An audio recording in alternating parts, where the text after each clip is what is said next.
Olá, amigos e irmãos, graça e paz do Senhor sobre a vida de cada um de vocês, passando daqui para poder falar nesta manhã de 25 de fevereiro de 2025, 31 graus neste exato momento, uma terça-feira quente, nublada às vezes, sol demais, nesse exato momento muito sol, chuva, possibilidade de 5% somente, não deve aparecer no período da manhã, assim como ontem, a chuva deve ser esparramada pela cidade de vez em quando também, né? A umidade relativa do ar está em 49%, mas não se engane que ela vai cair.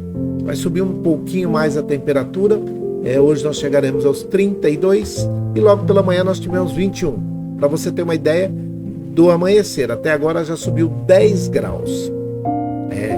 É o verão brasileiro dentro das suas casas aqui em Ribeirão Preto, norte do estado de São Paulo, região sudeste do Brasil. Para abençoar a sua vida aí nesta manhã de terça-feira.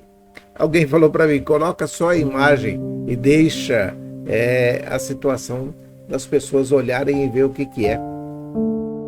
Não fazer exercício entre 10 e 16 horas ao ar livre, fazer a limpeza da sua casa para evitar o mosquito da dengue e os escorpiões. Então, se é assim, se isso funciona desse jeito, vocês acham que ficou legal, então faz a limpeza da sua casa e não faça exercício entre 10 e 16 horas, que fica muito melhor para você e para todos aqueles que trabalham no sistema de saúde, tá bom?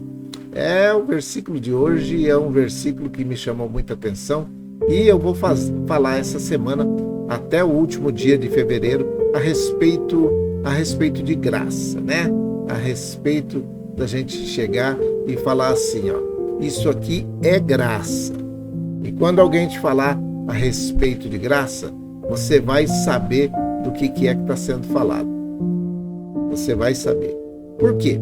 Porque graça, segundo grandes estudiosos aí, aqueles que estão mais tempo estudando a respeito de graça, graça é um favor imerecido, um presente que você não merece. A Bíblia Sagrada nos diz, em Efésios 2:8, pela graça sois salvos. Se você continuar lendo o versículo, ele vai dizer, mediante a fé, isso não vem de vós, é dom de Deus. Olha só o que é que ele está falando para você. Está dizendo, olha, se você confia, se você quer ou não, isso acontece. É pela graça que vocês são salvos. É pela graça e misericórdia de Deus que eu e você somos salvos, sabia? Efésios no capítulo 2, versículo 8, é a parte A do versículo. Se você ler o capítulo, eu quero te inspirar a ler o capítulo inteirinho aí. Aliás, leia Efésios inteiro. Efésios só tem 6 capítulos, é facinho. Rapidinho você lê aí. Mas diz assim, ó, porque pela graça sois salvos, por meio da fé. Isso não vem de vós, é dom de Deus. Dom é um presente de Deus. Então, quando você ouve alguém dizer a respeito de graça, creia, saiba que isso é realmente um dom de Deus, um presente de Deus para a sua vida, para a minha vida, para a nossa vida. Então, o que nós vamos falar esta semana aqui, a respeito de graça, é que a graça não quer dizer que a salvação foi de graça. Tem gente que cai nesta pegadinha do português, né? Dizendo que é de graça.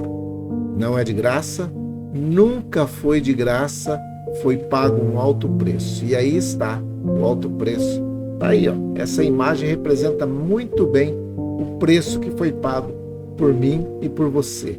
Olha só o que está falando Efésios, no capítulo 2, versículo 8 até o 10. Olha.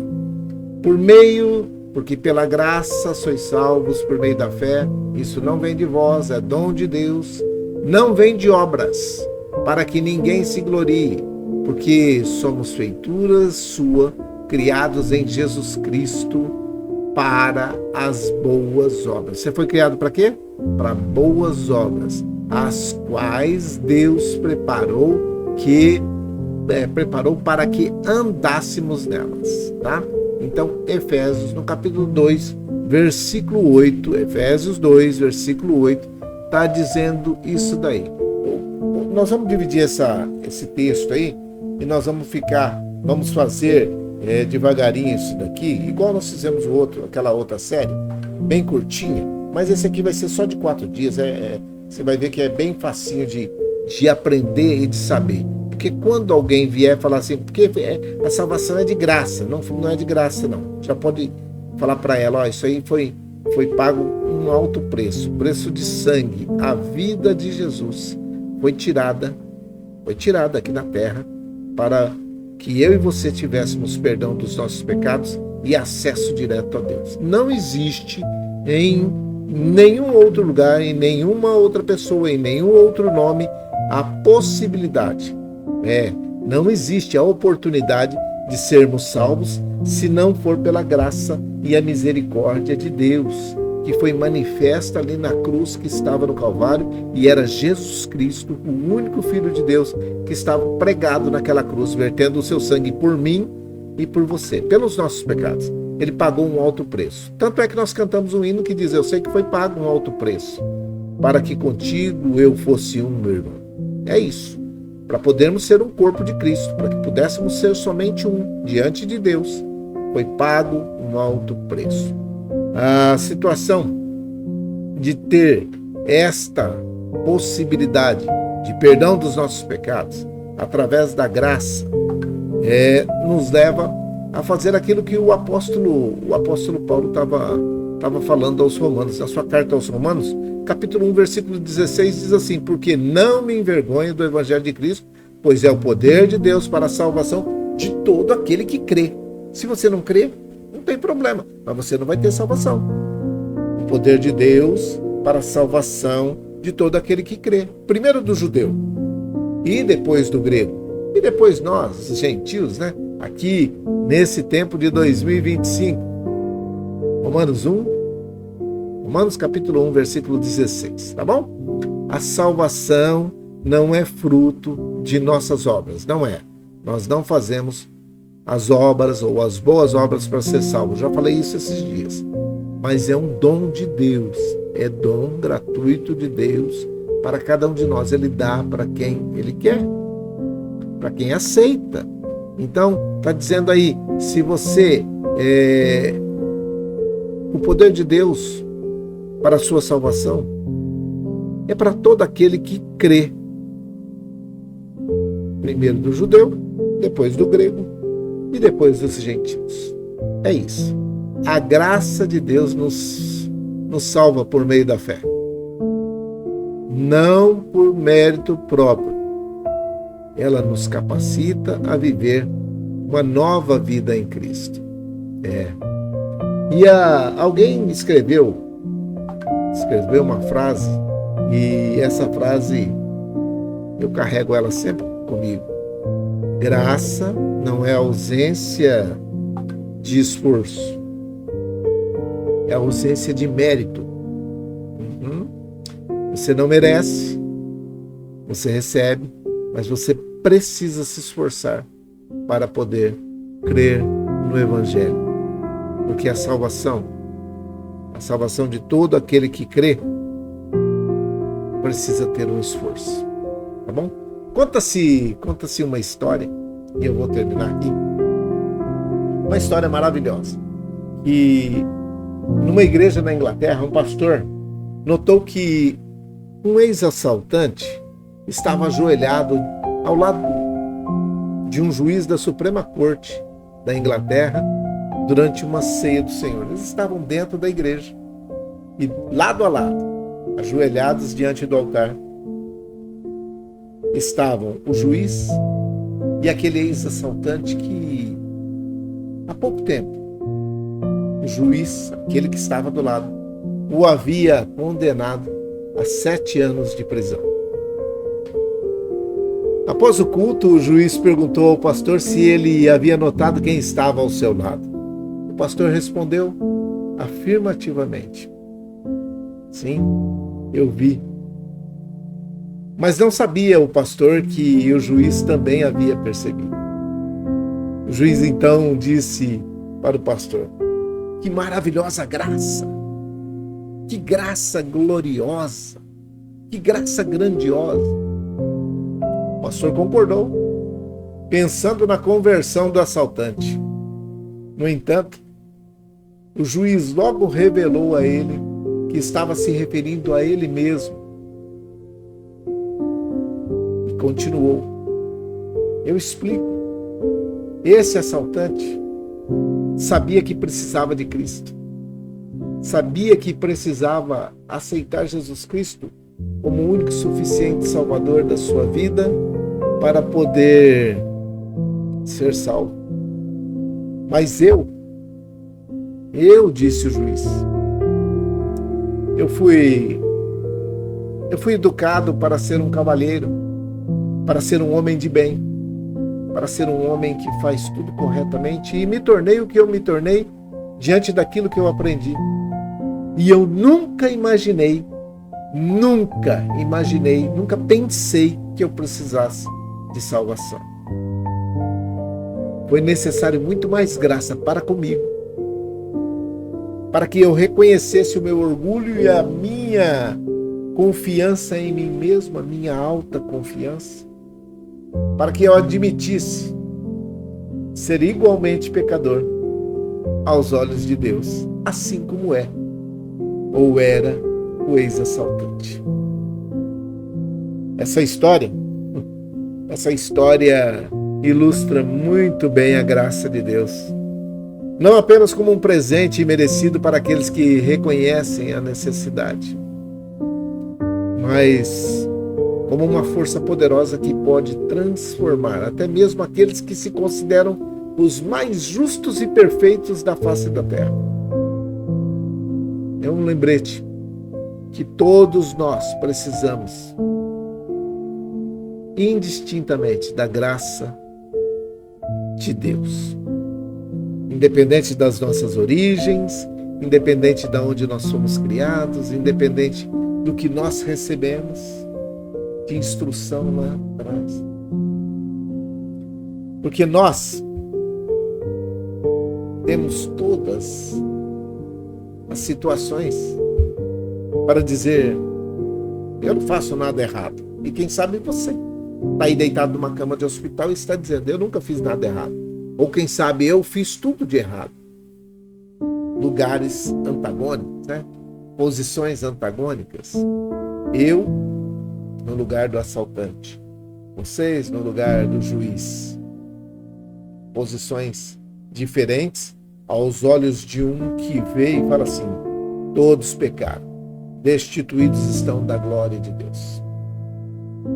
Independente da posição aqui na terra, quando Deus olha dos céus, ele vê somente pessoas, pecadores, necessitando a graça que ele pode derramar sobre a vida de todos aqueles que reconheceram. Por isso, quando Paulo escreveu aos Romanos, no capítulo 5, versículo 10, ele disse assim: porque se nós, sendo inimigos, fomos reconciliados com Deus pela morte de Jesus Cristo. Nós éramos inimigos de Deus, mas nós somos reconciliados com Deus pela morte de seu Filho. Muito mais agora, estando já reconciliados, seremos salvos pela sua vida, porque Jesus Cristo ressuscitou, está à direita do Pai, vivo, intercedendo por mim e por você. Romanos, capítulo 5, versículo 10. Fica aqui a palavra para você nesta manhã de terça-feira. Nós somos pela graça salvos. Nós não podemos nos envergonhar do Evangelho de Jesus Cristo, que é o poder de Deus para a salvação de todo aquele que crê. Primeiro do judeu, também do grego e depois de nós. Então, fica aqui para você. A salvação não é fruto das suas obras, das nossas obras, mas é um dom de Deus, tá? É um dom de Deus. Um presente merecido que Deus deu para todos aqueles. A graça de Deus nos salva por meio da fé, não por mérito próprio. Ela nos capacita a viver uma vida nova em Cristo Jesus. Olha, hoje está sendo apresentado para você o presente de Deus, Jesus Cristo. Aceite-o como único e suficiente Salvador da sua vida. A salvação pela graça nos chama a viver em gratidão e o amor a Deus. Para você. E lembre-se, eu não estou falando de religião. Ok? Se você entender isso, você com toda certeza receberá a graça de Deus, porque pela graça nós somos salvos, mediante a fé. E a fé vem pelo ouvir. Lembra que eu falei a semana passada? Deus atende fé, não atende murmurações, nem reclamações. Tá bom? Dado esse recado para todos vocês, fica aqui o convite para você que ainda não aceitou Jesus Cristo como o único e suficiente Salvador da sua vida, que o faça ainda nessa data. Se você já o fez, você pode orar comigo, enquanto eu oro por todas essas pessoas que são as minhas pessoas, aquelas que eu oro todos os dias, né? E que eu falo com Deus a respeito delas. Você deve ter a sua relação aí, se você tem, faça uso dela nesse momento e faça com que você tenha uma manhã de terça-feira abençoada, porque você vai ser abençoado enquanto estiver orando pelos seus amigos, por aqueles que precisam, por aqueles que estão com dificuldades até de crer que existe um Deus que controla todas as coisas. Eu quero falar com você nesta manhã a respeito disso tudo, tá bom? Que Deus te abençoe na sua oração. Não se esqueça de orar pelo Samuel, meu sobrinho, que está ali no hospital de base, em São José do Rio Preto. Pai, em nome de Jesus, o teu filho amado, nós oramos nesse momento por Samuel. Samuel Machado, o Senhor conhece ele, conhece a vida dele, o Senhor sabe quem ele é. Foi o Senhor que o formou. Por isso, eu quero te pedir que a tua boa mão continue estendida sobre a vida dele ali no hospital de base, em São José do Rio Preto. Que a tua boa mão continue estendida sobre a vida dele, amparando, dando graça, saúde, paz, prosperidade e alegria, e que ele possa ter nesse tempo de dificuldade o amparo do Senhor. Faça o melhor na vida do Samuel, é o meu pedido. Eu oro nesse momento por todos aqueles que estão aceitando Jesus Cristo como único e suficiente Salvador das suas vidas. Existe alegria no meu coração, porque esse é o propósito de estar aqui. Pregar o Evangelho de Jesus Cristo para todos aqueles que o aceitaram. Deus, eu te peço em nome de Jesus, socorra essas pessoas, aqueles que estão voltando para a tua palavra, aqueles que estão aceitando a Jesus Cristo como o único e suficiente Salvador das suas vidas nesse momento. Que o Senhor firme os pés dessas pessoas, desses meus novos irmãos e amigos, na tua palavra. Que possamos ser bênção na vida de cada um deles. Mas, Deus, eu preciso que o Senhor perdoe os pecados. Nós precisamos de perdão dos nossos pecados. Através da graça é que nós somos salvos mediante a fé. Sabemos que isso não é merecimento, é um presente do Senhor. Esse presente foi apresentado a cada um deles e eles reconheceram a necessidade de ter esse presente em suas mãos. Por isso eu te peço, em nome de Jesus Cristo, cuida de cada um de nós. Continua cuidando de cada um de nós. Perdoa os pecados de cada um deles. Escreve o nome deles no livro da vida. Firma os pés de cada um deles na rocha, para que não se desviem nem para a direita nem para a esquerda. Livra a mente e o coração deles dos ataques, das ciladas do inimigo, de tudo aquilo que o inimigo vai fazer para persuadi-los a desviarem-se do caminho. Não permita que os prazeres momentâneos possam afetar a eternidade de cada um deles. É a minha oração em nome de Jesus. Eu oro também pela Dona Maria José e pelo Emerson, pela Irmã Maria Dourado e pela família, pela Isabela, pelo Miguel e a família. Oro pela Dona Néia e o seu Fernando. Oro pela avó Hilda, Luzinete e a avó Tereza e as suas famílias. Oro pelo Eduardo ali de Piracicaba, para que o Senhor continue fazendo a grande obra que o Senhor já começou na vida dele. Oro pela avó Neuza, pela sua filha Sandra, pelos netos Pedro e Vitor. Que o Senhor continue com a sua boa mão estendida sobre essa família livrando e guardando de todo mal. Oro pela Selminha, pelo Geninho, pela Viviane. Oro pelos idosos que estão nos asilos, nas casas de repouso, nas creches de idosos e por todos aqueles que trabalham nessas instituições. Oro por todos aqueles que estão nas escolas, nas creches, faculdades, jovens, crianças, adolescentes, adultos, que estão sentados nos bancos escolares neste exato momento. Que a tua boa mão esteja estendida sobre cada um deles juntamente, em todos aqueles que trabalham no ambiente escolar. Oro por todos os doentes que estão hospitalizados ou não, aqueles que estão em recuperação nas suas casas, aqueles que estão aguardando uma vaga para fazer uma intervenção cirúrgica, para que possam passar por uma cirurgia, seja ela de qual tipo for, aqueles que estão na UPA. Eu oro para que todos eles, inclusive os funcionários, aqueles colaboradores de cada instituição, possam ser abençoados juntamente com as suas famílias. Eu oro por aqueles que estão em drogadição, no alcoolismo, situação de rua, debaixo de opressão, possessão, angústia, tribulação, depressão, tristeza. Que o Senhor repreenda esse inimigo em nome de Jesus. Eu determino, eu oro para que esses homens e mulheres sejam livres, que tenham momentos de lucidez. E declaro sobre a vida de cada um deles a derrota do inimigo na vida de cada um deles. O inimigo está sendo derrotado nesse exato momento. Em nome de Jesus, eu repreendo esse inimigo e falo com eles para que saiam em nome de Jesus. Oro por todos os empregadores, empregados, desempregados, aqueles que estão em busca de uma recolocação. Que a tua boa mão esteja estendida sobre a vida de cada um deles, amparando os empregadores, os empresários, empreendedores, os empregados, aqueles que estão desempregados nesse momento, que possam ter o sustento para levar para sua casa o mais rapidamente possível. Oro por todos aqueles que estão nos 3 níveis de governo do nosso país: estadual, federal e municipal. Oro por aqueles que estão no judiciário, no legislativo, no executivo, que eles estejam trabalhando para que a população tenha uma melhor vida, que seja tempo de bênção na vida de cada um daqueles que estão vivendo esse tempo que se chama 2025. Eu oro para que o Senhor dê juízo, sabedoria a esses homens e mulheres que estão no comando dos 3 poderes da nossa nação, nos 3 níveis, federal, estadual e municipal. Que todos eles sejam legisladores, cumpridores da lei, ou aqueles que julgam aqueles que estão cumprindo a lei.